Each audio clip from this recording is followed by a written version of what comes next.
നമസ്തേ നമസ്തേ. തുടങ്ങാം തുടങ്ങാം തുടങ്ങാം.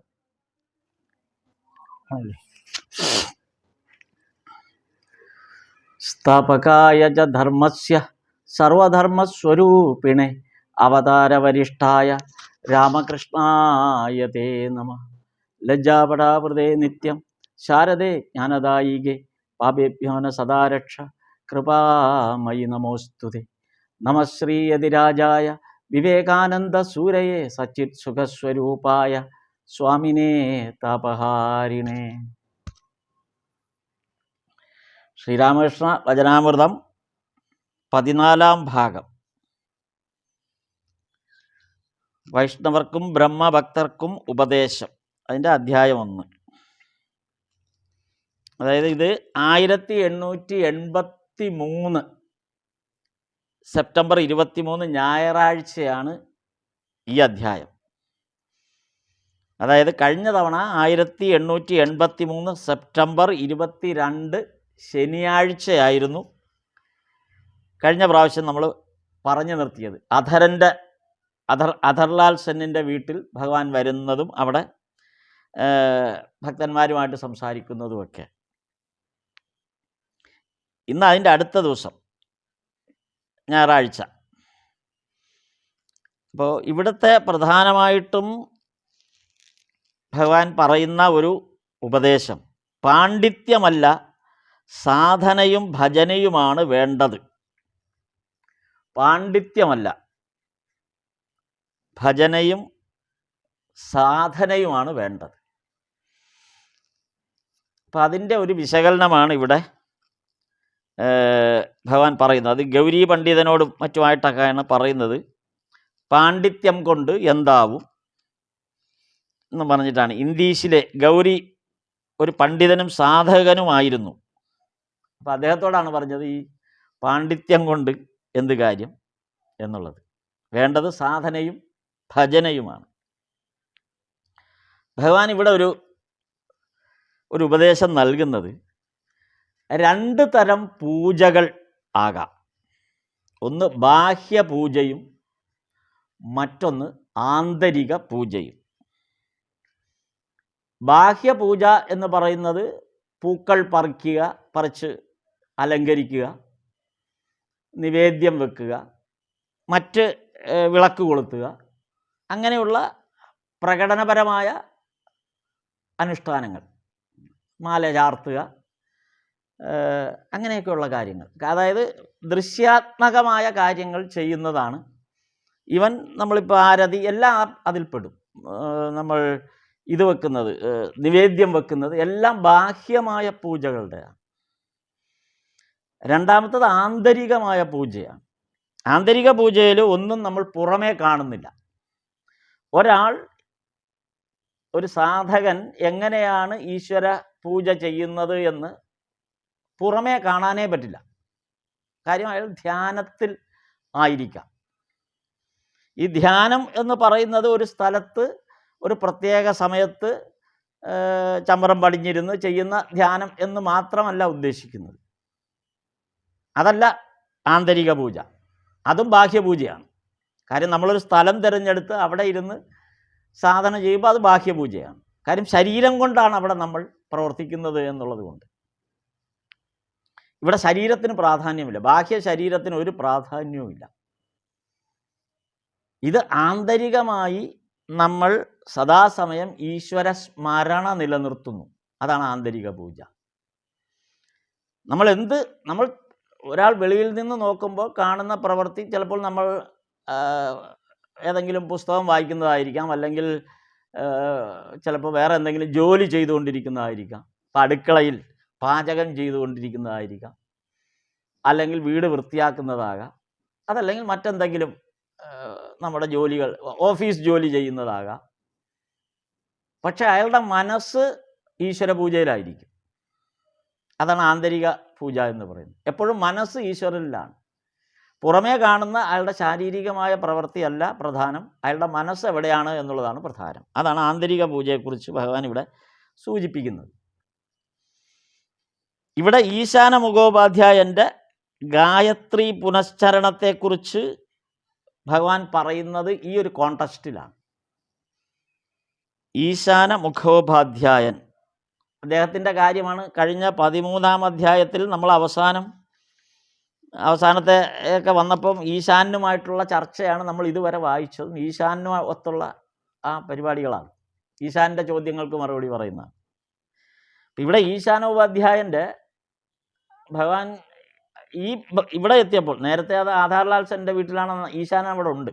ഇവിടെ ഈശാനെക്കുറിച്ച് മാസ്റ്ററോടും മറ്റ് രാമചന്ദ്രദത്തയോടും ഒക്കെ അങ്ങനെ മറ്റുള്ളവരോട് പറയുന്നതാണ്. അതെ, രാമചന്ദ്രദത്ത, രാഖാല്, മാസ്റ്റർ, ഹസ്സറ തുടങ്ങിയവരിപ്പോൾ ഇവിടെ ദക്ഷിണേശ്വരത്ത് ഇരിപ്പുണ്ട്. അപ്പോൾ അവരോട് പറയുന്ന കാര്യമാണ് ഈശാനൻ്റെ കാര്യം. അപ്പം കഴിഞ്ഞ ദിവസം ഇന്നലെ പോയ വിശേഷങ്ങൾ പറഞ്ഞ കൂട്ടത്തിലായിരിക്കും ഇത് പറഞ്ഞിരിക്കാൻ സാധ്യത. അപ്പോൾ ഇവിടെ പറയുന്നത് ഈശാനൻ്റെ ഗായത്രി പുരസ്ചരണത്തെക്കുറിച്ചാണ്. എന്താണ് ഗായത്രി പുരസ്ചരണം? ഗായത്രി മന്ത്രം നിശ്ചിത എണ്ണം ജപിക്കണം. നിശ്ചിത എണ്ണം എന്ന് പറയുമ്പോൾ അതിനൊരു കണക്കുണ്ട്. അതാണ് രസകരമായത്. 24 ലക്ഷം, അതാ കണക്ക്. 24ൻ്റെ വെച്ചിട്ടാണ് അതിൻ്റെ എല്ലാ ഘടനയും വരിക. 24 ലക്ഷം ഗായത്രി മന്ത്രം ജപിക്കണം. അതോടൊപ്പം ഹോമമുണ്ട്. അത് ഇത്ര എണ്ണം, അത് 24,000 എണ്ണമെന്നോ അങ്ങനെ എങ്ങാണ്ട് ഹോമത്തിന് കണക്കുണ്ട്. അർപ്പിക്കുന്നത് ജപം 24 ലക്ഷമാണ്, ഹോമം 24,000, തർപ്പണം 24,000, അങ്ങനെയുള്ള കണക്ക് വരുന്നുണ്ട്. പിന്നെ നിവേദ്യം സമർപ്പിക്കണം തുടങ്ങിയ അതൊരു തീവ്ര സാധനയാണ്. അപ്പോൾ 24 ലക്ഷം പൂർത്തീകരിക്കണം. ഈശാന മുഖോപാധ്യായൻ്റെ കാര്യം നേരത്തെ സൂചിപ്പിച്ചിരുന്നു. ഇത്തരം അദ്ദേഹത്തിൻ്റെ ജപസാധന. കാര്യം രാവിലെ തുടങ്ങിയാൽ ചിലപ്പം വൈകുന്നേരം വരെ നീണ്ടുപോകും. ഇത് ദിവസമുള്ള പദ്ധതിയാണെന്ന് ആലോചിക്കണം. രാവിലെ തുടങ്ങിയാൽ വൈകിട്ടൊക്കെയാണ്. ഭക്ഷണം പോലും കഴിക്കുന്നില്ല. ഭക്ഷണം പോലും കഴിക്കാതെ വൈകിട്ട് വരെയും ഇത് തുടരുന്നു. എന്നിട്ടാണ് പിന്നീട് എന്തെങ്കിലും ഭക്ഷണം കഴിക്കാൻ, ഇത് കഴിഞ്ഞിട്ട് വേണം ഭക്ഷണം കഴിക്കുന്നത്. അതാ നിവേദ്യത്തിൻ്റെ ആ നിവേദ്യം എന്താണോ വെച്ചത് അതിൻ്റെ അംശം മാത്രമേ കഴിക്കാവൂ. അതല്ലാതെ അത് കഴിഞ്ഞ് നമ്മൾ വിശാലമായ സദ്യ ഉണ്ടെന്ന കാര്യമല്ല. ആ നിവേദ്യം എന്താണോ ആ നിവേദ്യത്തിൻ്റെ ഒരു അംശം നമ്മൾ കഴിക്കുന്നു. വളരെ ലഘുവായ ഭക്ഷണം. അപ്പോഴായിരിക്കും ഒരു അതിഥിയോ അല്ലെങ്കിൽ ഒരു സന്യാസിയോ അല്ലെങ്കിൽ ഒരു ഭിക്ഷാന്തേഹിയോ ആരെങ്കിലും കടന്നു വരുന്നത്. അപ്പോൾ ഈ നമ്മൾ നിവേദ്യം വെച്ചിരുന്നതെല്ലാം അവർക്ക് കൊടുക്കണം. പിന്നെ നമ്മൾ എടുക്കാൻ പാടില്ല. അപ്പം അത്രയും കഠിനമായ ഒരു ജപസാധനയാണ് ഗായത്രി പുരസ്ചരണം. ഇതാണ് ഈശാനൻ ചെയ്യുന്നത്. ഇപ്പം ഗായത്രി മന്ത്രത്തിൻ്റെ 24 അക്ഷരം, അതാണ് കണക്ക്. ഗായത്രി മന്ത്രത്തിന് 24 അക്ഷരം, 24 ലക്ഷം, 24 ലക്ഷം ജപം. ഇതാണ് ആ ജപത്തിൻ്റെ ധാരണ. ഭഗവാൻ പറയുന്നത് ഇത് വേദമതമാണ്. ഇതിന് പറയുന്നത് ഇത് വേദമതമാണ്. വേദങ്ങൾ അനുശാസിക്കുന്ന ഒരു ഘടനയാണ് ഈ പറഞ്ഞ ഗായത്രി പുരസ്ചരണം പോലുള്ള ഇത്തരം സാധനകൾ. ഭഗവാൻ നമ്മളോട് പറഞ്ഞു ഇതൊന്നും കേട്ട് പേടിക്കണ്ട. നമ്മളോടെന്ന് പറയുമ്പോൾ ഇവിടെ ഈ എല്ലാവരോടുള്ള സംഭാഷണം നമ്മളോടും കൂടെ ചേർത്ത് നമ്മളും ഇതോടൊപ്പം ഇരിക്കുന്നു എന്ന് സങ്കല്പിക്കണം. അല്ലെങ്കിൽ പിന്നെ നമ്മൾ ഈ വചനാമൃതം വായിക്കുമ്പോൾ നമുക്ക് പ്രയോജനം കിട്ടില്ല. കാരണം നമ്മളിപ്പോൾ ഇവിടെ പറഞ്ഞ പോലെ രാഖാല്, മാസ്റ്റർ മഹാശയൻ, ഹസ്ര, രാമചന്ദ്രദത്ത എല്ലാവരും ഇരിക്കുന്ന കൂട്ടത്തിൽ ഞാനും ഇരിക്കുന്നുണ്ട്. ഇപ്പോൾ ഈ സത്സംഗത്തിലുള്ള എല്ലാവരും ഇരിക്കുന്നുണ്ട്. അപ്പോൾ നമ്മളെല്ലാവരും കൂടെയാണ് ഇരിക്കുന്നത്. അപ്പോൾ നമ്മളോട് എല്ലാവരും കൂടെ ഭഗവാൻ പറഞ്ഞു ഇത് വലിയ ബുദ്ധിമുട്ടാണ്. ഈ ഈശാൻ മുഖോപാധ്യായൻ ഇത് ചെയ്യുന്നുണ്ടാകാം. പക്ഷേ ഇത്തരം കർമ്മങ്ങൾ വളരെ ബുദ്ധിമുട്ടാണ്. അതുകൊണ്ട് നിങ്ങൾ എന്ത് ചെയ്യണം?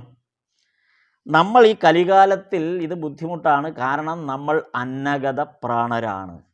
ഈ അന്നഗത പ്രാണരുടെ ആണെന്നുള്ളതിൻ്റെ കാര്യങ്ങൾ ഇതിനു മുമ്പ് നമ്മൾ ഒരുപാട് തവണ ആവർത്തിച്ച് ഭഗവാൻ നമ്മളോട് പറഞ്ഞു തന്നിട്ടുണ്ട്. നമ്മളെല്ലാം അന്നഗത പ്രാണരാണ്. ഇത് ഓരോ തവണയും നമ്മളിത് സംഭാഷണം നോക്കുമ്പോൾ ഭഗവാൻ ഈ ഉപദേശങ്ങളെല്ലാം നൽകുന്നതോടൊപ്പം ഈ കലികാലത്തെ കൂടെ നമ്മെ ഓർപ്പിക്കുന്നുണ്ട്. അല്ലാതെ ഇതെല്ലാം കൂടെ കേട്ട് നാളെ മുതൽ നമുക്ക് ഒന്നുകിൽ സാധന ചെയ്യാൻ പറ്റാത്തവരായി നമ്മൾ മനസ്സും അടുക്കും, അല്ലെങ്കിൽ സാധന ചെയ്യാൻ ശ്രമിച്ച് പരാജയപ്പെടും. ഇതൊക്കെ സംഭവിക്കുമെന്നറിയാം. അതുകൊണ്ടാണ് ഭഗവാൻ പറയുന്നത്, നിങ്ങൾ എപ്പോഴും ഓർത്തോണം, നമ്മൾ അന്നഗതപ്രാണരാണ്.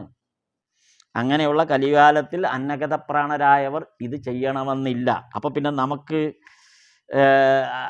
എന്താ ചെയ്യേണ്ടത്? ഇപ്പം ഭഗവാൻ പറയുന്നു, നമ്മൾ അന്നഗതപ്രാണരായതുകൊണ്ട് നമുക്കുള്ള പ്രത്യേകതകൾ എന്ന് കണ്ടാൽ മതി. നമ്മുടെ ദോഷമായിട്ട് നമ്മൾ കാണണ്ട. നമ്മുടെ പ്രത്യേകതകൾ എന്തെന്ന് വെച്ചാൽ, ഒന്ന്, നമുക്ക് ദേഹബുദ്ധിയുണ്ട്. അത് നമ്മിൽ നിന്ന് മാറ്റാൻ പറ്റില്ല. ദേഹബുദ്ധിയുള്ളവരാണ് നമ്മൾ. നമുക്ക് വിഷയബുദ്ധിയുണ്ട്. അതും നമ്മിൽ നിന്ന് എടുത്ത് മാറ്റാൻ ബുദ്ധിമുട്ടാണ്. നമുക്ക് ആയുസ് കുറവാണ്. അതാണ് ഇതിനകത്ത്. നമുക്ക് ആയുസ് കുറവാണ്. അപ്പോൾ കുറഞ്ഞ കാലം ജീവിക്കുന്ന നമ്മൾ ആ കുറഞ്ഞ കാലത്തിൽ ദേഹബുദ്ധിയോടുകൂടിയും വിഷയബുദ്ധിയോടും കൂടിയൊക്കെ ഇടപെടുന്ന ഈ സംസാര ലോകത്തിൽ ഇടപെടുന്ന നമ്മെ സംബന്ധിച്ചിടത്തോളം ഈ പറഞ്ഞ ഗായത്രി പുരസ്ചരണം പോലുള്ള അതിഗഹനമായ ഗാഠമായ തപശ്ചര്യകളിലേക്കോ സാധനാക്രമങ്ങളിലേക്കോ പോകേണ്ടതില്ല. ഈശ്വര സാമീപ്യത്തിൽ ഇരുന്നാൽ മാത്രം മതി. അതാണ് ഭഗവാൻ നമുക്ക് തന്നിട്ടുള്ളൊരു നമ്മൾ ഇതിനു മുമ്പും ഭഗവാൻ ഇതുപോലുള്ള പറഞ്ഞപ്പോൾ നമുക്ക് മനസ്സിലായിട്ടുണ്ട്. ഭഗവാൻ നമുക്ക് ഈസിയസ്റ്റ് വേ എന്താണെന്നും കൂടെ നമ്മളെ പറഞ്ഞ് മനസ്സിലാക്കി തരും. ഇതൊന്നും കണ്ട് അന്തം വിട്ട് പേടിച്ച് വിഷമിക്കണ്ട. ഈശ്വര സാമീപ്യത്തിൽ ഇരുന്നാൽ മതി. അത് മാത്രമാണ് നമുക്കുള്ള പോംവഴി. അപ്പോൾ ഈശ്വര സാമീപ്യത്തിൽ ഇരിക്കേണ്ടത് എന്തൊക്കെയാണ് എന്നുള്ളത് അതാണ് പിന്നീട് വരുന്നൊരു ഘടകം. അതാണ് ഭഗവാൻ തുടർച്ചയായി സത്സംഗത്തെക്കുറിച്ചും നാമജപത്തെക്കുറിച്ചും ഈശ്വര സാന്നിധ്യം നമുക്ക് സമീപമുണ്ട് എന്ന് നമ്മൾ ഉറപ്പാക്കുന്ന ഘടനകളിൽ നമ്മൾ ഇരുന്നാൽ മതി. അതെന്തുമാകാം. ഒരു പുസ്തകമാകാം, ഏതെങ്കിലും ഒരു ചിത്രമാകാം, അല്ല പൂജാമുറി തന്നെ വേണം നിർബന്ധമുണ്ട്, ഏതെങ്കിലും. അപ്പം ഈശ്വര സാന്നിധ്യം ഉറപ്പാക്കുന്ന എന്തെങ്കിലും ഒക്കെ നമ്മുടെ ചുറ്റുപാടിലും എപ്പോഴും ഉണ്ട് എന്ന് നമ്മൾ ഉറപ്പാക്കുക മാത്രം മതി. അതാണ് ഏറ്റവും വലിയ സാധനയായിട്ട് ഭഗവാൻ പറയുന്നത്.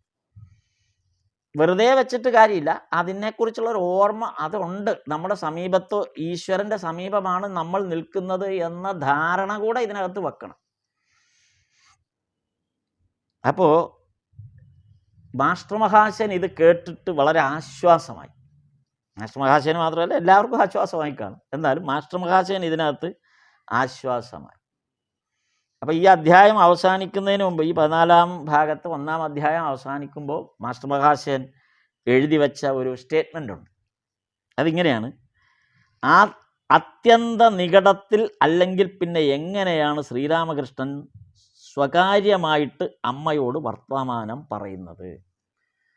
അത്യന്ത നികടത്തിൽ.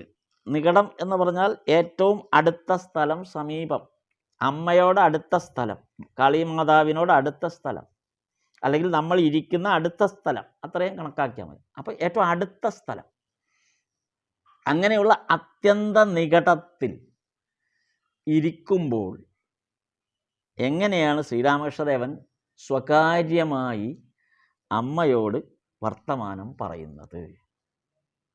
അതാണ് മാസ്റ്റർ. അപ്പോൾ അതാണ് ഈ പറഞ്ഞതിൻ്റെ, ഭഗവാൻ പറഞ്ഞ ഈ നമ്മൾ ഈശ്വര സാമീപ്യത്തിൽ ഇരിക്കുന്നു എന്നുള്ളത് ഭഗവാൻ സ്വജീവിതത്തിൽ നമുക്ക് കാണിച്ചു തന്നുകൊണ്ടിരിക്കുകയാണ്. എങ്ങനെ കാണിച്ചു തരുന്നു? ഭഗവാൻ കാളിമാതാവിൻ്റെ അടുത്ത് ഇരിക്കുകയും കാളിമാതാവിനോട് സംഭാഷണങ്ങൾ ചെയ്യുകയും ചെയ്യുന്നു, സംസാരിക്കുന്നു. സ്വകാര്യ സംഭാഷണമാണ് അവർ തമ്മിൽ നടക്കുന്നത്. ആരെങ്കിലും എന്തെങ്കിലും ചോദിക്കുമ്പോൾ ഉടൻ കാളിമാതാവിനോട് ചോദിക്കട്ടെ എന്ന് പറയുന്ന പോലെ, അല്ലെങ്കിൽ ആരെങ്കിലും മനപ്രയാസം ഉണ്ടാക്കുന്ന എന്തെങ്കിലും പറഞ്ഞാൽ ഉടൻ തന്നെ കാളിമാതാവിൻ്റെ അടുത്തേക്ക് ചെല്ലും. അടുത്ത് ചെന്നിട്ട് പറയും, അമ്മേ ദേ അയാൾ ഇങ്ങനെ പറഞ്ഞു, ഹൃദയൻ ഇങ്ങനെ പറഞ്ഞു, അല്ലെങ്കിൽ ഇന്നയാൾ ഇങ്ങനെ പറഞ്ഞു, അത് ശരിയാണോ അമ്മേ? ഇന്നയാൾ ഹസ്ര ഇങ്ങനെ പറഞ്ഞു. ഹസ്ര പറയുമ്പോഴാണ് ഹസ്രയാണ് ഇത് കൂടെ ആലോചനപ്പെടുത്തിക്കൊണ്ടിരിക്കുന്നത്. അപ്പോൾ ഹസ്ര പറയുമ്പോഴൊക്കെ ചെന്ന് അമ്മയോട്, അമ്മേ ദേ ഹസ്ര ഇങ്ങനെ പറഞ്ഞു. അപ്പോൾ ഇത് ആ അമ്മയും മകനും തമ്മിലുള്ള റിലേഷൻ എപ്പോഴും ഇങ്ങനെ കണ്ടിന്യൂസ് ആയിട്ട് അത് മെയിൻറ്റെയിൻ ചെയ്തുകൊണ്ട് പോവുകയാണ് ഭഗവാൻ. അതാണ് അത്യന്ത നികടത്തിലിരിക്കുന്നു എന്നുള്ള ആ ഒരു പ്രയോഗം കൊണ്ട് മാസ്റ്റർ മഹാശയൻ ഇവിടെ പറഞ്ഞത്. അപ്പം ഇങ്ങനെയാണ് ആ 1-ാം അധ്യായത്തിൻ്റെ അവസാന ഭാഗത്തേക്ക് എത്തുന്നത്. അപ്പം ഇവിടെ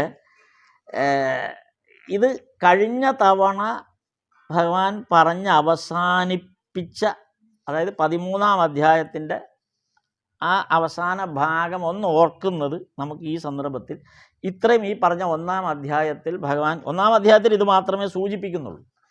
കാരണം ഇവിടെ ധ്യാനം, സ്മരണം തുടങ്ങിയ ബാഹ്യപൂജ, ആന്തരിക പൂജ ഇതിനെ സംബന്ധിക്കുന്ന എങ്ങനെ ഈശ്വര സാമീപ്യത്തോടെ ആ ഈശ്വര സമീപത്തിൽ എങ്ങനെ ഇരിക്കാം എന്നുള്ളതിൻ്റെ ഒരു ചെറിയ വിവരണം മാത്രമാണ് ഇവിടെ ഭഗവാൻ അത് പറഞ്ഞിട്ടുള്ളൂ ഇവരോട്.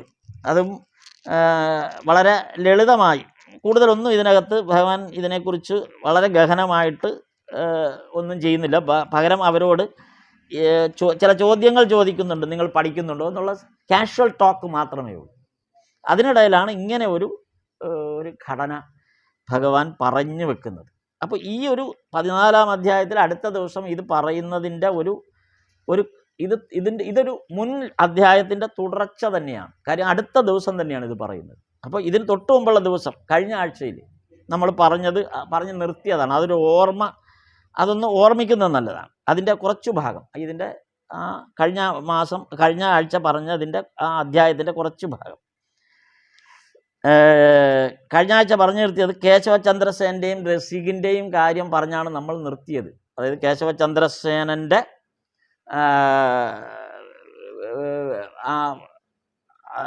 ബ്രഹ്മസമാജത്തിൻ്റെ നവവിധാൻ ബ്രഹ്മസമാജം രൂപീകരിച്ചപ്പോഴുണ്ടായ പ്രശ്നങ്ങളും, പിന്നെ റസിക്കിൻ്റെ വീട്ടിൽ ശരീരമല്ല ആത്മതത്വം ആത്മാംശം എങ്ങനെയാണ് റസിക്കിൻ്റെ ഭവനത്തിൽ ഭഗവാൻ ചെന്നത്, ശ്രീരാമകൃഷ്ണദേവൻ നേരിട്ട് ചെല്ലുന്നത്, റസിക്കിൻ്റെ ആ കുടിലിലേക്ക് ശ്രീരാമകൃഷ്ണദേവൻ ചെന്നപ്പോൾ എങ്ങനെയാണ് ഒരാത്മതത്വം ബോധ്യപ്പെട്ടത് എന്ന് പറയുന്ന 2 ഭാഗങ്ങളാണ് രണ്ടുപേരെ ഉദാഹരിച്ചുകൊണ്ടാണ് കഴിഞ്ഞ ദിവസത്തെ ഈ 13-ാം അധ്യായം അവസാനിക്കുന്നത്.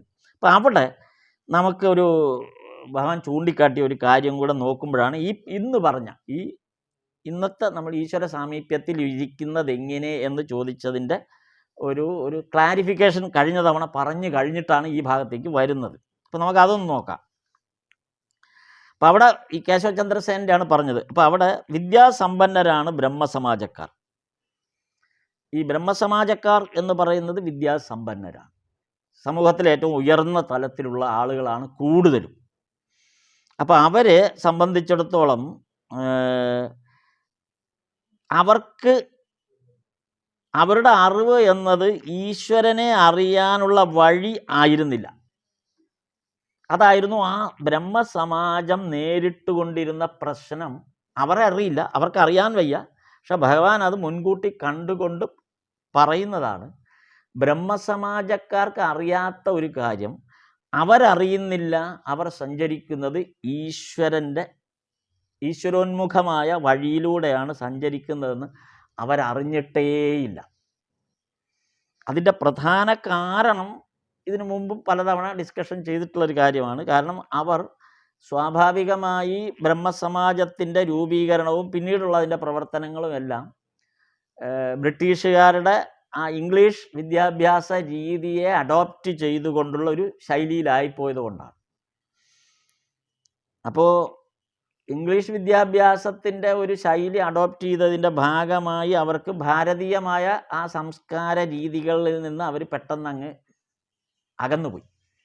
അല്ലെങ്കിൽ അതല്ല ആ സമയത്തെ ആ സന്ദർഭത്തിൽ, അതായത് 1800-കളുടെ അല്ലെങ്കിൽ ബ്രഹ്മസമാജം രൂപീകൃതമായ 1823 മുതൽ എടുത്താൽ തന്നെ ഇപ്പോൾ ഏതാണ്ട് കേശവചന്ദ്രസേൻ്റെയൊക്കെ രംഗപ്രവേശം വരുമ്പോഴേക്കും 1870-കൾക്ക് സമാനമായ സന്ദർഭത്തിൽ 1870-കളിൽ നിന്നെടുക്കാം, 65-70 ആ ഒരു ഘട്ടത്തിൽ എത്തുമ്പോഴേക്കും അവരെല്ലാം തന്നെ പൂർണ്ണമായും ഇംഗ്ലീഷ് വിദ്യാഭ്യാസം കൊണ്ട് ലഭ്യമായ ഒരു അറിവിൻ്റെ പശ്ചാത്തലത്തിൽ നിന്നുകൊണ്ടാണ് അവർ അവരുടേതായ ആധ്യാത്മികതയെ രൂപപ്പെടുത്തിയത്. അപ്പോൾ അതുകൊണ്ടാണ് അവർ ഈശ്വരൻ നിരാകാരനാണ് എന്നുള്ള ഒറ്റ ഒരു വിശ്വാസത്തിൽ ഉറച്ചു നിന്നത്. സാകാരനല്ല ഈശ്വരൻ, ഈശ്വരൻ നിരാകാരനാണ് എന്നവർ സ്ഥാപിക്കാൻ ശ്രമിച്ചത് അതിൻ്റെ ഭാഗമായിട്ടാണ്. പക്ഷേ അവർക്ക് തെറ്റിപ്പോയ ഒരു കാര്യം പിന്നീട് അതിനെ വിശകലനം ചെയ്തു പിന്നീട് വന്ന ആ ബ്രഹ്മസമാജത്തെ വിശകലനം ചെയ്തുകൊണ്ട് പിന്നീട് വന്ന യൂറോപ്യൻസ് തന്നെ ചൂണ്ടിക്കാട്ടിയിട്ടുണ്ട്. അത് പിന്നെ ചൂണ്ടിക്കാട്ടിയതാണ്, ഈ സന്ദർഭത്തിലൊന്നുമല്ല, പിന്നീടാണ്. നിരാകാരം എന്ന അവർ ആ യൂറോപ്യൻസിൻ്റെ ആ ഒരു ഘടനയെ സ്വീകരിച്ചുകൊണ്ട് ഇവർ നിരാകാരത്തെ സ്വീകരിക്കുമ്പോൾ ഇവിടെ പറ്റിപ്പോയൊരു കാര്യം, യൂറോപ്യൻസ് അവരെ സംബന്ധിച്ചിടത്തോളം ജീസസ് ക്രൈസ്റ്റ് എന്ന് പറയുന്ന ആകാരത്തിൽ അവർക്ക് വിശ്വാസമുണ്ട്. ജീസസ് ക്രൈസ്റ്റ് എന്ന് പറയുന്ന ആകാരത്തിൽ അവർക്ക് ബന്ധമുണ്ട്. അല്ലെങ്കിൽ പിതാവ്, പുത്രൻ, പരിശുദ്ധാത്മാവ് എന്ന് പറയുന്ന ത്രിത്വത്തിൽ അവർ ഉറച്ചു വിശ്വസിക്കുന്നുണ്ട് ബൈബിൾ തീമിൽ. അപ്പം പരിശുദ്ധാത്മാവ് എന്ന് പറയുമ്പോൾ പോട്ടെ, നിരാകാരമാണെന്ന് വിശ്വസിക്കാം. പക്ഷെ അതിനു മുമ്പ് പറഞ്ഞ പിതാവും പുത്രനും എന്ന രണ്ട് ആസ്പെക്റ്റിൽ സാകാരമാണ്. അപ്പോൾ ഈ ബ്രഹ്മസമാജംകാർക്ക് എവിടുന്ന് കിട്ടി ഈ നിരാകാരം? അല്ലെങ്കിൽ അവരെങ്ങനെ ആ ഒരു കണ്ടിന്യൂറ്റി, അതായത് ഇംഗ്ലീഷ് ബൈബിൾ തീമിൻ്റെ ഒരു കണ്ടിന്യൂഷൻ ആണെന്ന് പറഞ്ഞ് ഇത് ഇംഗ്ലീഷുകാരുടെ പുറത്തേക്ക് ഈ പഴി ചാരണ്ട എന്നാണ് അവർ പറഞ്ഞു വയ്ക്കാനുള്ള കാരണം. കാര്യം ബ്രഹ്മസമാജംകാർ തുടർന്ന് വന്ന നിരാകാരവാദം എന്ന ആ ആസ്പെക്റ്റിനെ ഇംഗ്ലീഷുകാരുടെ പുറത്ത് കെട്ടിവെക്കണ്ട. കാര്യം ഇംഗ്ലീഷുകാരൻ്റെ പുറത്ത് കെട്ടിവെക്കാൻ പറ്റില്ല, അല്ലെങ്കിൽ വിദേശ വിശ്വാസ പ്രമാണങ്ങളിൽ കെട്ടിവെക്കണ്ട. കാരണം അവിടെ ത്രിത്വത്തിൻ്റെ ആദ്യത്തെ രണ്ടും നിരാകാരമല്ല, ആകാരം പൂണ്ടതാണ്. പിതാവും പുത്രനും ആകാരമുണ്ട്. ഇനി പിതാവിനും ആകാരം പ്രത്യേകിച്ച് പറയുന്നില്ലെങ്കിൽ പുത്രന് തീർച്ചയായിട്ടും ആകാരമുണ്ട്. അപ്പം പുത്രൻ എന്ന് പറയുന്ന ഒരു ഘടനയിൽ ആകാരമുണ്ട്. പിതാവിൻ്റെ കാര്യത്തിൽ ആകാരം ഇല്ല, സമ്മതിക്കാം. കാര്യം ഞാൻ എൻ്റെ പുത്രനെ എന്ന് ഒരു അശരീരി മാത്രമായിട്ട് കണക്കാക്കാം. അപ്പോൾ പുത്രൻ എന്തായാലും ആകാരമുണ്ട്. അപ്പം നിരാകാരവാദം ബ്രിട്ടീഷുകാരുടെയോ ഇംഗ്ലീഷ് വിശ്വാസ പ്രമാണത്തെയോ അടിസ്ഥാനപ്പെടുത്തിയല്ല. അതുകൊണ്ട് അവരെ കുറ്റം പറയേണ്ട. ബ്രഹ്മസമാജംകാർ ഇത് അവർ സ്വയം തെറ്റിദ്ധരിച്ചുണ്ടാക്കിയതാണ്. അതായത് അവർ എന്തിനാണോ പിന്തുടർന്നത് അതിലില്ലാത്തൊരു സാധനം യഥാർത്ഥത്തിലുള്ള സാകാരവാദം എന്ന ഭാരതീയ സങ്കല്പത്തിലും അവർക്ക് പറ്റിയില്ല. അങ്ങനെ രണ്ടിലും പെടാതെ പോയത് കൊണ്ടാണ് അവരുടെ ആ ബ്രഹ്മസമാജം തന്നെ തകർന്നു പോയത്. അവരുടെ വിശ്വാസ പ്രമാണങ്ങൾക്ക് യാതൊരു അടിസ്ഥാനവുമില്ല. ഏതെങ്കിലും ഒന്നിൽ വിശ്വസിക്കണ്ടേ, ഏതെങ്കിലും ഒരിടത്ത് ഉറച്ചു നിൽക്കട്ടെ. ഒന്നുകിൽ വിദേശത്ത് ഉറച്ചു നിൽക്കണം, അല്ലെങ്കിൽ സ്വദേശത്ത് ഉറച്ചു നിൽക്കണം. ഈ രണ്ടിലും നിൽക്കാതെ ഒന്നുമില്ലാത്ത ഒരു പുതിയ സംഗതിയായിട്ട് ഇറങ്ങി വന്ന് അത് മൊത്തത്തിൽ കുഴപ്പത്തിലാക്കിയതാണ് ബ്രഹ്മസമാജം തകർന്നു പോകാനുള്ളൊരു കാരണമായിട്ട് ഇവിടെ ചൂണ്ടിക്കാണിക്കപ്പെടുന്നത്. അതുകൊണ്ടാണ് ശ്രീരാമകൃഷ്ണദേവന് നല്ല ഉറപ്പുണ്ടായിരുന്നത് ഈ ബ്രഹ്മസമാജത്തിന് മുന്നോട്ട് പോകാൻ പറ്റില്ല എന്ന്. അങ്ങനെ ഈശ്വരൻ നിരാകാരനാണെന്ന് അവർ സ്ഥാപിക്കാൻ ശ്രമിച്ചു. എന്നാൽ ആ നിരാകാരത്വം സ്ഥാപിക്കാൻ അവർക്ക് അറിയില്ല. ഇനി രണ്ടാമതൊന്ന്, ഇനി നിരാകാരം എന്നവർ പറഞ്ഞത് ഇരിക്കട്ടെ. ആ നിരാകാരം എന്താണ്? ആ നിരാകാരം എന്താണ് എന്ന് പറയാൻ അവർക്ക് അറിയാതെ പോയി. ഒരു ആകാരം എന്ന് പറയുന്ന പോലെ നിരാകാരത്തിനും ഒരു ആകാരമുണ്ട്. അതാണ് ശ്രീരാമകൃഷ്ണദേവൻ സ്ഥാപിച്ചത്. ആകാരത്തിന് ഒരാകാരമുള്ള പോലെ നിരാകാരത്തിനും ഒരാകാരമുണ്ട്. നിരാകാരത്തിൻ്റെ ആകാരം എന്താണ് എന്നുള്ളത് ശ്രീരാമകൃഷ്ണദേവൻ തെളിയിച്ചു കൊടുത്തു. അതാണ് നമ്മൾ ഇതിനു മുമ്പ് 2-3 ആഴ്ച മുമ്പ് പറഞ്ഞതിൽ ഈ നിരാകാരത്തിൻ്റെ ആകാരം എന്താണെന്ന് നമ്മൾ ശ്രീരാമകൃഷ്ണദേവൻ പറഞ്ഞു. അത് ഒന്ന് ഓർക്കുന്നതല്ലേ. നിരാകാരത്തിൻ്റെ ആകാരം എന്ന് പറയുന്നത് മുന്നിൽ കാണുന്നത് എല്ലാ ആകാരവും ഈശ്വരൻ്റെ രൂപമാണ്. അതായത് ഒരു പർട്ടിക്കുലർ ആകാരത്തിലല്ല, കാണുന്ന മുഴുവനും ഈശ്വര രൂപം. ദ ഹോൾ പ്രപഞ്ചം ഈസ് ഇൻകാർണേഷൻ ഓഫ് ഗോഡ്. അതായത് ഈ ഹോൾ യൂണിവേഴ്സ് എന്ന് പറയുമ്പോൾ അത് ആകാരമുണ്ട്. യൂണിവേഴ്സ് മൊത്തത്തിൽ പല പല ആകാരത്തിൽപ്പെട്ടതാണ്. പല പല ആകാരങ്ങൾ ഒന്നിച്ചു നിൽക്കുന്ന ഒരാകാരം. അതാണ് നിരാകാരത്തിലും ഒരാകാരമുണ്ട്, സാകാരത്തിലും ആകാരമുണ്ട്. അപ്പം രണ്ടും തത്വത്തിൽ രണ്ടും സാകാരമാണ്. അതാണ് ബ്രഹ്മസമാജംകാർക്ക് ബോധ്യപ്പെടുത്തി കൊടുക്കാൻ അറിയാതെ പോയതും നരേന്ദ്രനെ പോലുള്ളവർ തിരിച്ചറിഞ്ഞത്. അങ്ങനെയാണ് സംഭവിച്ചതെന്ന് ഇവിടെ പറയുന്നുണ്ട്. അതുകൊണ്ട് എന്ത് പറ്റി? ഈ ബ്രഹ്മസമാജത്തിൻ്റെ പ്രവർത്തനം ഒരു നല്ല ശതമാനം ബംഗാളി യുവത്വത്തെ വഴിതെറ്റിച്ചു, ലക്ഷ്യബോധമില്ലാത്തവരാക്കി. അതാണ് വചനാമൃതത്തിൻ്റെ ആരംഭത്തിൽ മാസ്റ്റർ മഹാശയനെ ഇട്ട് ഭഗവാൻ വട്ടം കറക്കിയത്. വചനാമൃതം തുടങ്ങുന്ന സന്ദർഭത്തിൽ, ഈ വചനാമൃതത്തിൻ്റെ തുടക്കത്തിൽ നമ്മൾ കണ്ടതാണ്, മാസ്റ്റർ മഹാശയൻ വന്ന് ഓരോരോ എന്താ ഒരു തരം സാകാരവാദത്തെയും നിരാകാരവാദത്തെയും സംബന്ധിച്ചുള്ള ചോദ്യങ്ങൾക്കെല്ലാം മാസ്റ്റർ മഹാശയൻ നൽകിയ ഉത്തരങ്ങളിലൂടെയാണ് മാസ്റ്റർ മഹാശയനെ ഇട്ട് 3 തവണ കൊട്ടുകൊടുത്തതും ആ അഹന്തയെ തകർത്തതും ഒക്കെ ആ ഒരു ഘടനയിൽ വന്നുകൊണ്ടാണ്. അതായിരുന്നു നോക്കൂ, അന്ന് ഭഗവാൻ ഇത് വെച്ചാണ് അന്ന് മാസ്റ്റർ മഹാശയനെ കൊട്ടുകൊടുത്തത്. നമുക്കിത് ബോധ്യം വരണപ്പോഴേക്കും 14-ാം ഭാഗം എത്തുമ്പോഴും നമുക്കത് ബോധ്യപ്പെട്ട് വരുന്നത് എന്തിനന്നത് കൊട്ടുകൊടുത്തു എന്നുള്ളതും നമുക്ക് ബോധ്യം വരുന്നപ്പോൾ 14-ാം ഭാഗം ഒക്കെ എത്താറായപ്പോഴാണ് അതിൻ്റെ സത്യാവസ്ഥയിലേക്ക് നമുക്ക് വരാൻ പറ്റിയത്. അപ്പോൾ സാകാരനും നിരാകാരനും മാത്രമല്ല, എന്തെല്ലാം ആകാൻ കഴിയുമോ അതെല്ലാം ആണ് ഈശ്വരൻ. സാകാരനെന്നും പറയാൻ പറ്റില്ല, നിരാകാരനെന്നും പറയാൻ പറ്റില്ല. ഇത് രണ്ടുമാകാൻ കഴിയുന്നു.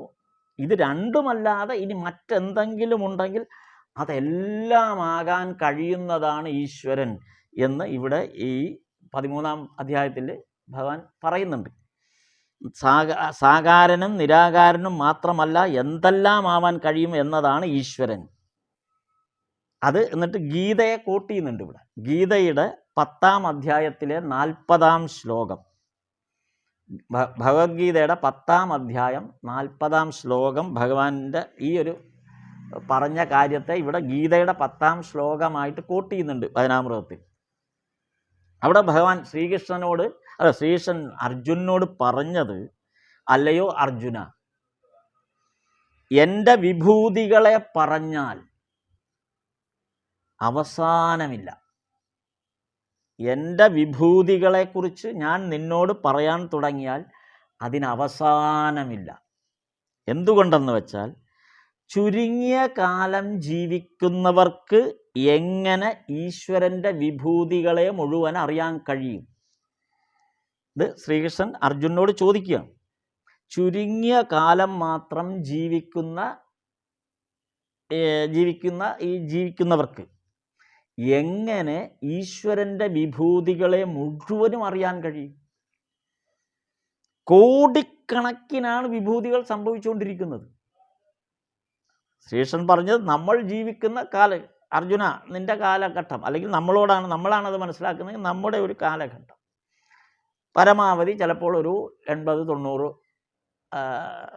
വയസ്സ് വരെ എന്ന് കൂട്ടാം, അല്ലെങ്കിൽ പോട്ടെ 100 വയസ്സ് വരെ എന്ന് കൂട്ടാം. ഒരു മനുഷ്യൻ്റെ ഇപ്പോഴത്തെ ഇത് വെച്ചിട്ട് ഒരു 100 വയസ്സ് വരെയൊക്കെ ജീവിക്കുന്നവരും ഉണ്ട്. ഇപ്പോൾ ശരാശരി ഒരു 80-90 ഈ 80-90 വർഷം ജീവിക്കുന്ന ഒരാൾക്ക് എങ്ങനെയാണ് ഈ കോടിക്കണക്കിന് വിഭൂതികളെ തിരിച്ചറിയാൻ പറ്റുന്നത്? ഈ 80 വർഷത്തിനിടയിലുള്ളതല്ലേ നമ്മൾ കാണുന്നത്, നമുക്ക് ചുറ്റും കാണുന്നത്. നമ്മൾ ഈ 80 വർഷത്തിനിടയിലുള്ളതേ കാണുന്നുള്ളൂ. ഇപ്പം നമ്മുടെ ചുറ്റിലും നമ്മൾ താമസിക്കുന്ന വീടിൻ്റെ മുന്നിൽ നമ്മൾ ഈ 80 വർഷം ഒരു വീട്ടിലാണ് താമസിക്കുന്നതെങ്കിൽ നമ്മൾ ആ വീടിൻ്റെ മുൻവശത്തേക്ക് നോക്കിയിരുന്നാൽ നമ്മൾ ജനിച്ച കാലം മുതൽ കണ്ട കാഴ്ചകൾ ഇങ്ങനെ മാറിക്കൊണ്ടിരിക്കുന്നത് നമുക്ക് കാണാം. കാര്യം അന്ന് വീടിൻ്റെ മുമ്പിൽ പറമ്പായിരുന്നിരിക്കാം, അതിപ്പോൾ കെട്ടിടമായി മാറിക്കാണും. അവിടെ അല്ലെങ്കിൽ ഒരു ടൗൺ തന്നെ ഡെവലപ്പ് ചെയ്ത് വന്ന് കാണും, അല്ലെങ്കിൽ മറ്റ് കെട്ടിടങ്ങൾ വന്ന് കാണും, വേറെ സ്ഥാപനങ്ങൾ വന്ന് കാണും. നമ്മുടെ വീട് തന്നെ ഇടിച്ചു പൊളിച്ച് പുതിയ വീടായി മാറിക്കാണും. ഇങ്ങനെ മൊത്തം മാറിക്കൊണ്ടിരിക്കുന്നുണ്ട് ഈ ഒരു 10, 80, 90 വയസ്സ് വരെ. അത്രയല്ലേ നമ്മൾ കാണുന്നുള്ളൂ. അവിടം കൊണ്ട് ഇത് അവസാനിക്കുന്നില്ലല്ലോ, പിന്നെയും കിടക്കുന്നു എത്രയോ കാലം. നമ്മുടെ അപ്പൂപ്പൻ കണ്ട കാഴ്ചയല്ല ഇന്ന് നമ്മൾ കാണുന്നത്. നമ്മുടെ 3 തലമുറയ്ക്ക് മുമ്പ് ഉണ്ടായിരുന്നവർ കണ്ട കാഴ്ചയും അവർ ഇന്ന് യാദൃച്ഛികമായി ഇവിടെ വന്നാൽ നമ്മൾ പോലും അവരെ തിരിച്ചറിയില്ല, അവർക്ക് നമ്മളെയും തിരിച്ചറിയാൻ പറ്റില്ല, അവർക്ക് ഈ നാട് പോലും തിരിച്ചറിയാൻ പറ്റില്ല. കാര്യം അത്രമേൽ മാറ്റം സംഭവിച്ചുകൊണ്ടിരിക്കും. ഇതാണ് ശ്രീകൃഷ്ണൻ പറഞ്ഞ ഈ മാറ്റം.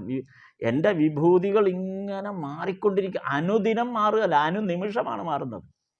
എൻ്റെ വിഭൂതികൾ അനുനിമിഷം രൂപപരിണാമം സംഭവിച്ചുകൊണ്ട് മാറ്റങ്ങൾക്ക് വിധേയമായിക്കൊണ്ടിരിക്കുന്നു. അങ്ങനെ മാറിക്കൊണ്ടിരിക്കുന്ന നിശ്ചിത ജീവിതകാലത്ത് മാത്രം ജീവിക്കുന്ന ഒരു മനുഷ്യന് എങ്ങനെ ഇത് തിരിച്ചറിയാൻ പറ്റും? എങ്ങനെ എണ്ണി തിട്ടപ്പെടുത്താൻ പറ്റും?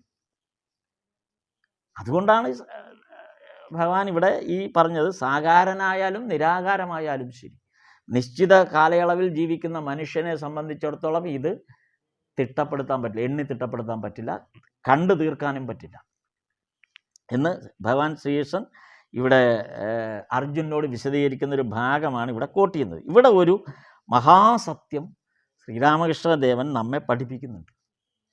അതെന്താണ്? സ്വയം അറിയാൻ ഈശ്വരനോട് പ്രേമം മാത്രം മതി. അപ്പം നമ്മൾ അശക്തരാണ്. ഈ സുദീർഘമായ വിഭൂതികളെ തിരിച്ചറിയാൻ നമ്മൾ അശക്തരാണ്. ഈശ്വരനെ തിരിച്ചറിയാൻ നമ്മൾ അശക്തരാണ്. നമുക്കാകെ ചെയ്യാൻ കഴിയുന്ന ഒരേ ഒരു കാര്യം ഈശ്വരനോടൊരു പ്രേമം. നമുക്ക് ഈ വിഭൂതികളെക്കുറിച്ചൊന്നും ഒരു താല്പര്യവുമില്ല. ഈ മാറ്റങ്ങളെക്കുറിച്ചോ ഈ വരാൻ പോകുന്ന വ്യത്യസ്തമായ ഭാവങ്ങളെക്കുറിച്ചോ രൂപങ്ങളെക്കുറിച്ചോ ഈശ്വരൻ്റെ തന്നെ രൂപങ്ങളെക്കുറിച്ചോ ഒന്നും നമുക്ക് യാതൊരു താല്പര്യവുമില്ല. ശിവനായാലും കൊള്ളാം, വിഷ്ണു ആയാലും കൊള്ളാം, ഗണപതി ആയാലും കൊള്ളാം, സുബ്രഹ്മണ്യനായാലും കൊള്ളാം, ഏത് രൂപഘടനയിലായാലും കൊള്ളാം. അപ്പം ഇതിനൊക്കെ ഓരോ രൂപഘടന നമ്മുടെ മനസ്സിൽ ഒരു ദൃശ്യരൂപം നമുക്കുണ്ട്. ഇതിനൊക്കെ അതെന്തോ ആയിക്കോട്ടെ, ഇതൊന്നുമല്ല നമ്മുടെ പരിഗണനയിൽ വരേണ്ടത് എന്തായാലും കുഴപ്പമില്ല, ഈശ്വര പ്രേമം എന്ന ഒറ്റ കാര്യം. ആ മുന്നിലിരിക്കുന്ന രൂപത്തെ അല്ല, ഈശ്വരനോടുള്ള നമ്മുടെ പ്രേമം, ആ ഉള്ളിൽ നിന്നുണ്ടാകുന്ന ആ പ്രേമം മാത്രം നമ്മുടെ ഉള്ളിലെ ഈശ്വര പ്രേമത്തിൻ്റെ അളവ് എത്രയാണ് എന്ന് നമ്മളൊന്ന് പരീക്ഷിച്ചാൽ മതി, അല്ലെങ്കിൽ നമ്മളൊന്ന് തിരിഞ്ഞ് നമ്മുടെ ഉള്ളിലേക്കൊന്ന് നോക്കിയാൽ മതി. ഇതാണ് ഭഗവാൻ പറഞ്ഞത്. വളരെ ലളിതമായൊരു ഉദാഹരണമാണ്, അല്ല ഒരു ഉപദേശമാണ്. ഒക്കെ എല്ലാം നിങ്ങൾ വിട്ടു. ഈ കാണുന്ന പ്രപഞ്ചത്തിൽ കാണുന്ന വിശദീകരണങ്ങളും വിശകലനങ്ങളും എല്ലാം നിങ്ങൾ വിട്ടോളൂ. സ്വയം അറിയാൻ ഈശ്വരനോട് പ്രേമം എന്ന വികാരം നമുക്കറിയാം. അത് നമുക്ക് നന്നായിട്ട് അറിയാവുന്നൊരു വികാരമാണ്. എന്താണ് പ്രേമം എന്നുള്ളത് നമുക്ക് നന്നായിട്ടറിയാം. അപ്പോൾ പ്രേമം എന്ന് പറയുന്ന ആ വികാരം എങ്ങനെ ഇരിക്കും? ഇപ്പോൾ ഒരു പ്രേമം തോന്നുന്ന ഒരാളെ അല്ലെങ്കിൽ ഒരു വസ്തുവിനെ നമുക്ക് കാണാതിരിക്കാനാവില്ല. അനുദിനം നമുക്ക് എപ്പോഴും കണ്ടുകൊണ്ടിരിക്കും. അതിനാണ് ആ കാണാനുള്ള ത്വരയാണ് പ്രേമമായിട്ട് പറയുന്നത്. നമ്മൾ നമ്മെ തന്നെ മറന്ന് എന്തും കൊടുക്കും. ആ എന്തിനോടാണോ പ്രേമം, ആ പ്രേമം എന്ന് നമുക്ക് എന്തിനോടാണോ പ്രേമം അതിനോടുള്ള നമ്മുടെ ഒരു അഭിവാഞ്ചയ്ക്ക് ഒരളവുമില്ല. അപ്പോൾ ആ പ്രേമ വസ്തു ഈശ്വരനാണെന്നങ്ങ് കരുതുക. അപ്പോൾ എന്തും ഒരളവുമില്ലാതെ നമ്മളിങ്ങനെ കൊടുത്തുകൊണ്ടേയിരിക്കും. നമുക്ക് അതിനകത്ത് ഒരു റെസ്ട്രിക്ഷൻസും ഇല്ല. പ്രേമത്തിൻ്റെ ഒരു ഘടന നമുക്ക് നന്നായിട്ട് മനസ്സിലാകുമെന്ന് ഭഗവാൻ അറിയാവുന്നത് കൊണ്ടാണ് ആ വാക്ക് ഭഗവാൻ ഉപയോഗിച്ചത്. വേറെ എന്ത് ഈശ്വരനോടുള്ള ഭക്തി എന്നൊക്കെ പറഞ്ഞാലൊന്നും നമുക്കിത് ബോധ്യപ്പെടില്ല. ഈ വാക്ക് പ്രേമം എന്നുള്ള വാക്ക് കൊണ്ട് മാത്രം നമ്മൾ സമ്പൂർണ്ണമായിട്ട് മനസ്സിലാക്കാൻ കഴിവുള്ളവരാണ് എല്ലാ മനുഷ്യരും. മറ്റ് ജീവജാലങ്ങൾക്ക് പ്രേമത്തിൻ്റെ വാക്ക് തിരിച്ചറിയാൻ പറ്റില്ല, പക്ഷേ മനുഷ്യന് പ്രേമം എന്താണെന്ന് തിരിച്ചറിയാൻ പറ്റും. അപ്പോൾ ആ പ്രേമം എന്ന വാക്ക് എന്താണോ നമ്മിലുണ്ടാക്കുന്ന വൈകാരികത, ആ വൈകാരികതയോടെ ഈശ്വരൻ എന്ന് പറയുന്ന ആ നാമത്തെ നമ്മളങ്ങ് സമീപിച്ചാൽ മതി എന്നാണ് ഭഗവാൻ ഇവിടെ പറയുന്നത്. എന്നാൽ ഈശ്വരൻ, അപ്പം ഈശ്വരനെ അറിയണമെങ്കിൽ നമുക്കൊരു അപ്പം ആ പ്രേമമുണ്ടെങ്കിൽ നമുക്ക് ഈശ്വരനെ അറിയാൻ പറ്റും എന്ന് ഭഗവാൻ നമുക്ക് പറഞ്ഞു. ഇനി അടുത്ത വരിയാണ് രസകരം. ഈ ഈശ്വരനെ നിങ്ങൾ വിശദീകരിക്കാൻ പോകരുത്. അതായത് നമുക്ക് ഒരാളോട് പ്രേമമുണ്ട് എന്ന് വിചാരിക്കുക. ഇത് നമ്മുടെ ലൈഫിൽ നമ്മുടെ ഈ പ്രാക്ടിക്കൽ ലൈഫിൽ എടുത്താൽ മതി. നമുക്കൊരാളോടൊരു പ്രേമമുണ്ട് എന്ന് തോന്നുക. അങ്ങനെയൊക്കെ ഉള്ള സന്ദർഭം അറിയാലോ.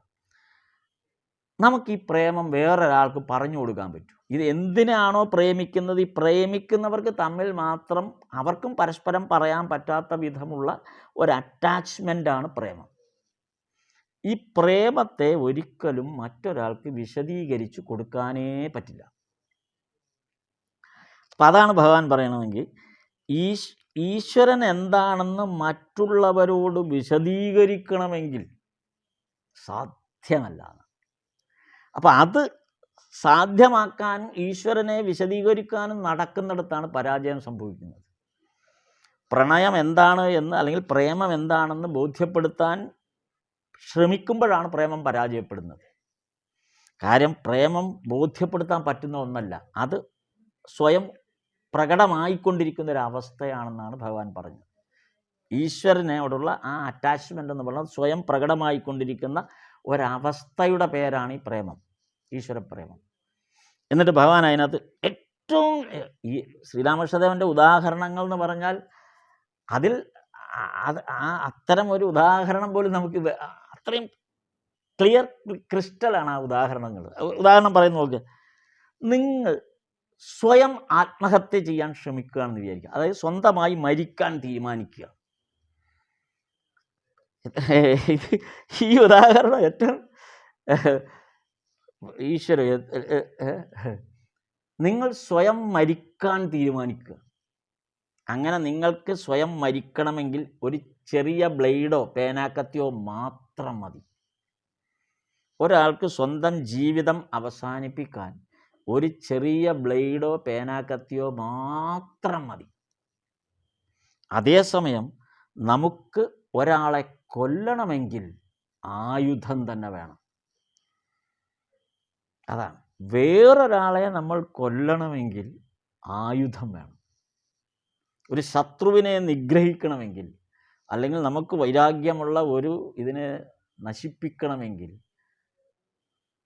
ആയുധം വേണം. ആയുധമില്ലാതെ അതും ഏത് തരം ആയുധം വേണം? ആ ശത്രുവിൻ്റെ ശക്തിയെ തിരിച്ചറിഞ്ഞ് അതിനെ തോൽപ്പിക്കത്തക്ക ശക്തമായ ആയുധം തന്നെ വേണം. അപ്പം അത്രയും ബൃഹത്തായ ഒരു ആയുധ സഞ്ചയം നമുക്കുണ്ടെങ്കിൽ മാത്രമേ നമുക്ക് മറ്റൊരാളെ കൊല്ലാൻ കഴിയൂ. നമുക്ക് സ്വയം നമ്മുടെ ആത്മഹത്യ നടത്തണമെങ്കിൽ ഒരു ചെറിയ ബ്ലേഡ് മതി. അപ്പം സ്വയം മരിക്കാൻ ഒരു ബ്ലേഡ് മതി, മറ്റുള്ളവരെ കൊല്ലണമെങ്കിൽ ഒരു ആയുധം തന്നെ വേണം എന്ന് പറഞ്ഞ പോലെ സ്വയം ഈശ്വരനെ അറിയുക വളരെ ലളിതമാണ്. ഈശ്വരനെ സ്വയം അറിയുക എന്നത് വളരെ ലളിതമാണ്. പക്ഷേ ഈശ്വരൻ എന്താണെന്ന് മറ്റുള്ളവരെ ബോധ്യപ്പെടുത്താൻ നമ്മുടെ കയ്യിലുള്ള ഒരു വിജ്ഞാനം പുറത്തെടുത്ത് വിളമ്പിയാലും രക്ഷപ്പെടാൻ പറ്റില്ല. നമുക്ക് സാധ്യമല്ല, ഒരാൾക്ക് പറഞ്ഞു കൊടുക്കാനേ പറ്റില്ല. അതാണ് ഭഗവാൻ ഇവിടെ ആ ഒരു ഉദാഹരണമായിട്ട് ഈ കഴിഞ്ഞ അധ്യായത്തിൽ പറഞ്ഞ ഒരു കാര്യം. എന്നിട്ട് അതെന്തുകൊണ്ടാണെന്നും കൂടെ ഭഗവാൻ, എന്തുകൊണ്ടാണ് നമുക്കത് പറഞ്ഞു കൊടുക്കാൻ പറ്റാത്തത് എന്താണെന്നും ഭഗവാൻ പറഞ്ഞു തരുന്നുണ്ട്. ഇതാണ് ഭഗവാന്റെ ഒരു കാര്യം. ഭഗവാൻ ഓരോ തരത്തിലുള്ള സ്റ്റേറ്റ്മെൻറ്റ്സ് പറയുമ്പോഴും ആ സ്റ്റേറ്റ്മെൻറ്റിനെ സപ്പോർട്ട് ചെയ്യുന്ന അടുത്ത സെൻറ്റൻസ്, ആ സപ്പോർട്ട് ചെയ്യുന്ന ഒരു സെൻറ്റൻസ് കൊണ്ടുവരാൻ പറ്റും. അല്ലെങ്കിൽ ഒരു സ്റ്റേറ്റ്മെൻറ്റിനെ സപ്പോർട്ട് ചെയ്യുന്ന തരത്തിലുള്ള ഒരു അതിന് സഹായകമായ ഒരു ഘടനയും കൂടെ അവിടെ കൊണ്ടുവരും. ഇവിടെ എന്തുകൊണ്ടാണ് നിങ്ങൾക്കിത് മറ്റൊരാൾക്ക് പറഞ്ഞു കൊടുക്കാൻ പറ്റാത്തത്? സച്ചിദാനന്ദ സ്വരൂപനായതുകൊണ്ടാണ് നിങ്ങൾക്കിത് മറ്റുള്ളവർക്ക് പറഞ്ഞു കൊടുക്കാൻ പറ്റാത്തത്. ഭഗവാൻ ഈശ്വരൻ സച്ചിദാനന്ദ സ്വരൂപനാണ്. സച്ചിദാനന്ദ സ്വരൂപത്തെ നിങ്ങൾക്ക് വിവരിക്കാനേ പറ്റൂല. നിങ്ങൾക്ക് അതിനകത്ത് ഇമ്മേഴ്സ്ഡായിട്ട് പോകാൻ പറ്റും. നിങ്ങൾക്ക് അതിനകത്ത് മുങ്ങി നിൽക്കാം. പക്ഷെ നിങ്ങൾക്ക് വേറൊരാൾക്ക് പറഞ്ഞു കൊടുക്കാൻ പറ്റില്ല. ഇതിനകത്ത് മുങ്ങി നിൽക്കുമ്പോൾ ഉണ്ടാകുന്ന ആനന്ദം എന്താണെന്ന് വേറൊരാൾക്ക് പറഞ്ഞു കൊടുത്താൽ മനസ്സിലാക്കുക. അയാളും ഇതിനകത്ത് മുങ്ങിയാൽ മാത്രമേ മനസ്സിലാവൂ. അപ്പോൾ ഈ സച്ചിദാനന്ദം, അടുത്ത സ്റ്റേറ്റ്മെൻറ്റ് ഇതാണ്. അപ്പോൾ സച്ചിദാനന്ദം എന്ന് പറഞ്ഞ് ഭഗവാൻ അവിടെ അവസാനിപ്പിച്ചിട്ട് പോയില്ല. കാരണം വെച്ചാൽ അങ്ങനെ അവസാനിപ്പിച്ചിട്ട് പോയാൽ ഈ പറയുന്ന ആൾക്ക് ഇത് മനസ്സിലായില്ലെങ്കിൽ എന്ത് ചെയ്യും? അപ്പോൾ അതിനെ സപ്പോർട്ട് ചെയ്യുന്ന അടുത്ത സ്റ്റേറ്റ്മെൻറ്റ് വരും. നിങ്ങൾ ഈ സച്ചിദാനന്ദത്തെ എങ്ങനെയാണ് നിങ്ങൾ ഈ സച്ചിദാനന്ദത്തെ അറിയുന്നത്? നിങ്ങൾക്കിതെങ്ങനെ അറിയാൻ പറ്റും? കാര്യം നിങ്ങൾക്ക് വേറൊരാളത് പറഞ്ഞു തരാൻ സാധ്യമല്ല, നിങ്ങൾക്ക് വേറൊരാൾക്ക് പറഞ്ഞു കൊടുക്കാനും സാധ്യമല്ല. അപ്പോൾ ഈ സച്ചിദാനന്ദത്തെ അറിയാൻ എന്താണ് മാർഗം? അപ്പോൾ ഭഗവാന്റെ അടുത്ത സ്റ്റേറ്റ്മെൻറ്റ് പറയുന്നു, അതിന് ആണ് ഈശ്വരൻ തന്നെ ഗുരുരൂപത്തിൽ വരുന്നത്. ഗുരുരൂപത്തിൽ നമ്മുടെ മുന്നിൽ വരുന്നതെല്ലാം ഈശ്വര രൂപങ്ങൾ തന്നെയാണ്. ഗുരുരൂപത്തിൽ നമ്മുടെ മുന്നിൽ വരുന്നതെല്ലാം ഈശ്വര രൂപം തന്നെയാണ്. പക്ഷെ ഇവിടെ സംഭവിക്കുന്നത് എന്താണ്? നമ്മൾ ഒരു ഗുരുവിൽ നിന്ന് മന്ത്രദീക്ഷ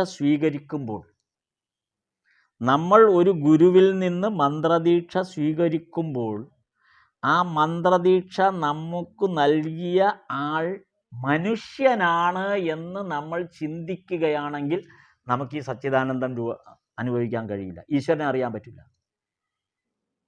നമുക്ക് മന്ത്രദീക്ഷ നൽകുന്ന ആൾ മനുഷ്യനാണ് എന്ന് നമ്മൾക്ക് തോന്നിപ്പോയാൽ പിന്നെ ആ മന്ത്രദീക്ഷ കൊണ്ട് ഒരു പ്രയോജനവുമില്ല. ആ മന്ത്രദീക്ഷ, ആ മന്ത്രം നിഷ്ഫലമാണ്. ശ്രീരാമകൃഷ്ണദേവൻ്റെ വാക്കുകളാണ്. മന്ത്രദീക്ഷയെക്കുറിച്ച് നമുക്ക് നന്നായിട്ട് അറിയാം. കാര്യം നമ്മളെല്ലാം മന്ത്രദീക്ഷയുടെ ഇത് അറിയുന്നവരായതുകൊണ്ടാണ് ആ വാക്ക് കണ്ടപ്പോൾ എനിക്ക് അതിന് വളരെ സന്തോഷം തോന്നി. മന്ത്രദീക്ഷ നൽകിയത് മനുഷ്യനാണ് എന്ന് നമുക്ക് തോന്നിയാൽ പിന്നെ ആ മന്ത്രദീക്ഷ ലഭിച്ചത് കൊണ്ട് ഒരു പ്രയോജനവുമില്ല. എനിക്ക് മന്ത്രദീക്ഷ നൽകിയത് രംഗനാഥാനന്ദ സ്വാമിയാണ്. ഞാൻ രംഗനാഥാനന്ദ സ്വാമിയാണ് അപ്പോൾ ഓർക്കുന്നത്. അപ്പം രംഗനാഥാനന്ദ സ്വാമിയെ ശ്രീരാമകൃഷ്ണ മിഷൻ്റെ പ്രസിഡൻ്റായിട്ട് മാത്രം ഞാൻ കാണുകയാണെങ്കിൽ ആ മന്ത്രദീക്ഷ കൊണ്ട് എനിക്ക് ഒരു പ്രയോജനവുമില്ല. ഈ ശ്രീരാമകൃഷ്ണദേവനായി കാണുമ്പോൾ മാത്രമേ അതിന് പ്രയോജനമുള്ളൂ. ഈശ്വരനായി ശ്രീരാമകൃഷ്ണദേവൻ പറയുമ്പോൾ ഈശ്വരൻ എന്ന് പറയുന്നു, നമ്മൾക്ക് ഈ ശ്രീരാമകൃഷ്ണദേവൻ എന്ന് പറയും.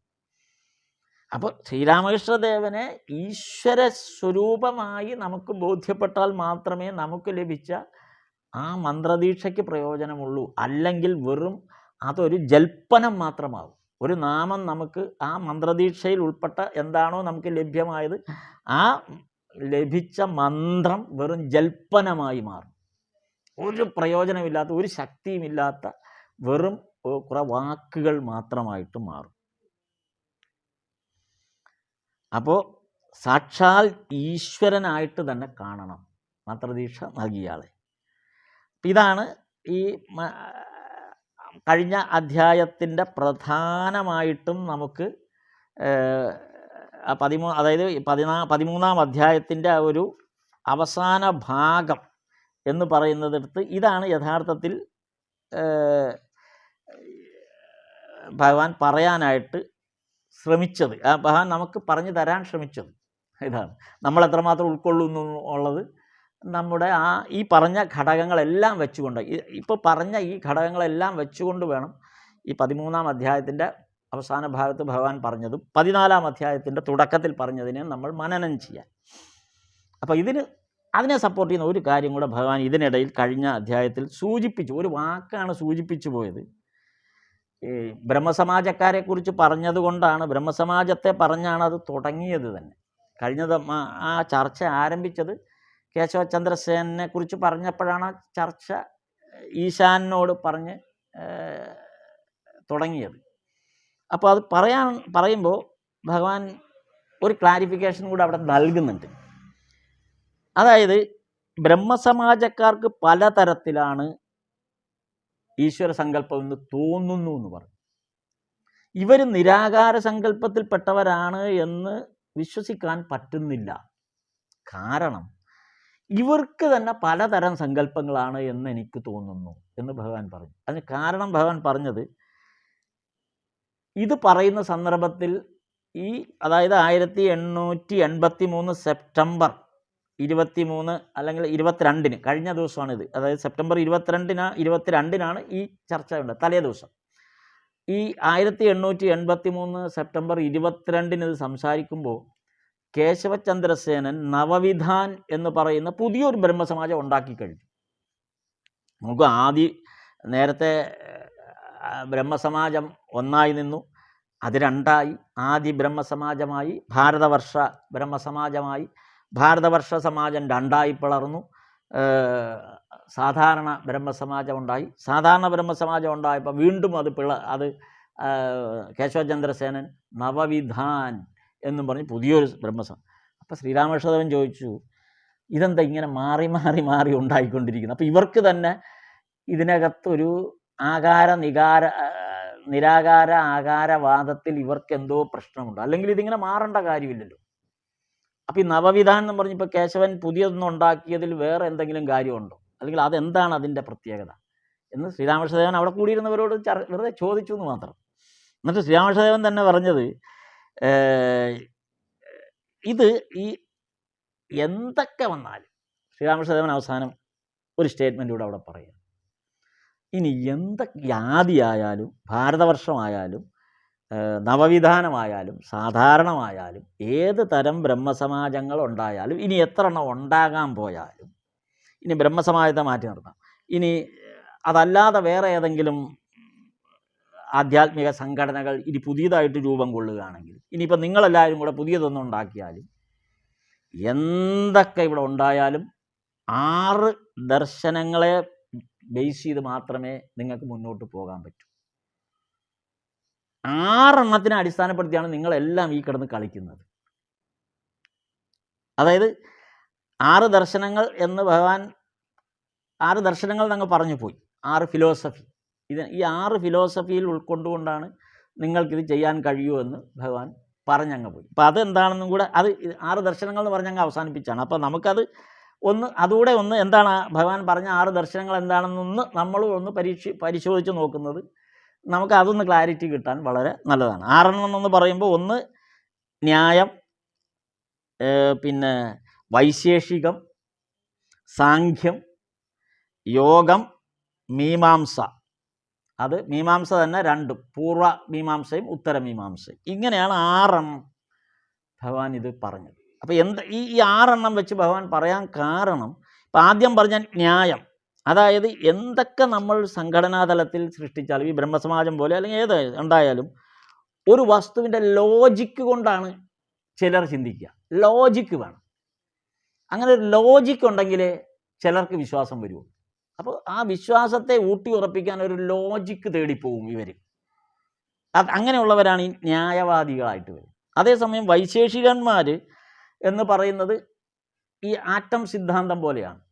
ഈ സയൻസിൻ്റെ വൈശേഷികന്മാരെന്ന് പറഞ്ഞാൽ ഇന്ന് ശാസ്ത്രത്തിൻ്റെ പിന്നാലെ നിൽക്കുന്നവരെ പോലെയാണ്. കാരണം അവരതിൻ്റെ ഇഴകീറി അതിൻ്റെ ശാസ്ത്രീയമായ വശം എന്താണെന്ന് സയൻറ്റിഫിക്കലി പ്രൂവ് ചെയ്താൽ മാത്രമേ അവർ വിശ്വസിക്കുകയുള്ളൂ. കാരണം അവർക്ക് അതിന് ലോജിക്ക് കൊണ്ട് പറ്റൂല, അവർക്ക് അതിൻ്റെ പ്രൂവ് ചെയ്ത് കിട്ടണം. അപ്പോൾ അതാണ് ഈ വൈശേഷികന്മാരുടെ വ്യത്യാസം.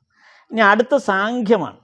സാഖ്യം പറയുമ്പം ഈ കാണുന്നതെല്ലാം പ്രകൃതി പുരുഷൻ എന്ന് പറയുന്ന 2 തരം ഘടന മാത്രമേ ഉള്ളൂ എന്ന് കുറേ കൂടെ ആധ്യാത്മിക വശത്തേക്ക് ചിന്തിക്കുന്നവരാണ് ഈ സാഖ്യത്തിൻ്റെ പിന്നാലെ പോകുന്നത്. പിന്നെ വരുന്ന യോഗം.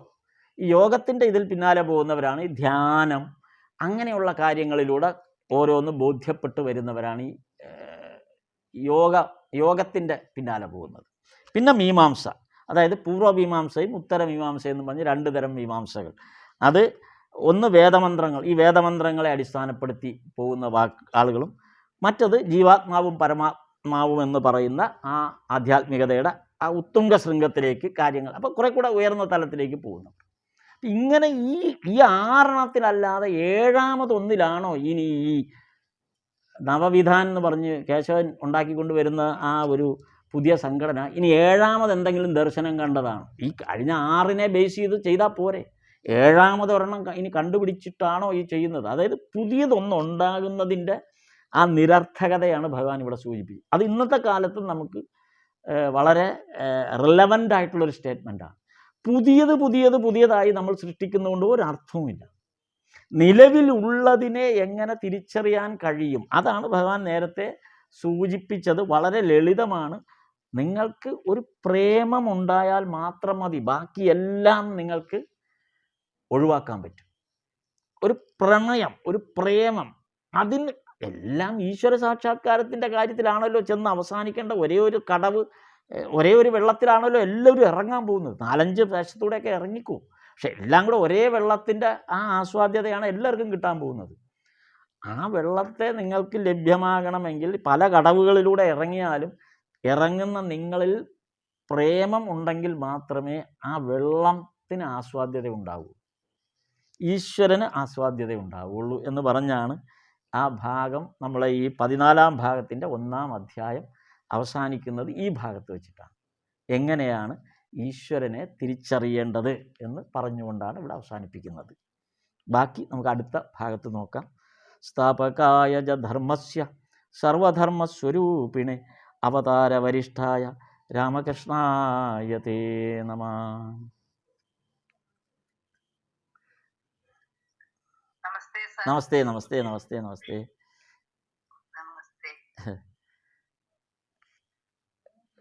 ക്ലാരിറ്റി ഉണ്ടെന്ന് വിശ്വസിക്കുന്നു പറഞ്ഞിടത്തോളം.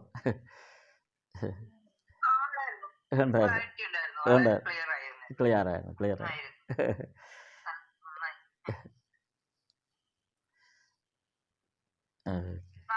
നാമം ജപിക്കാം.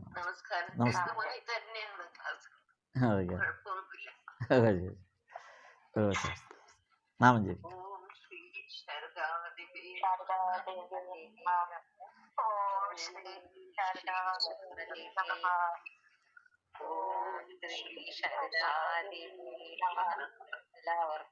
എല്ലാവർക്കും നമസ്കാരം.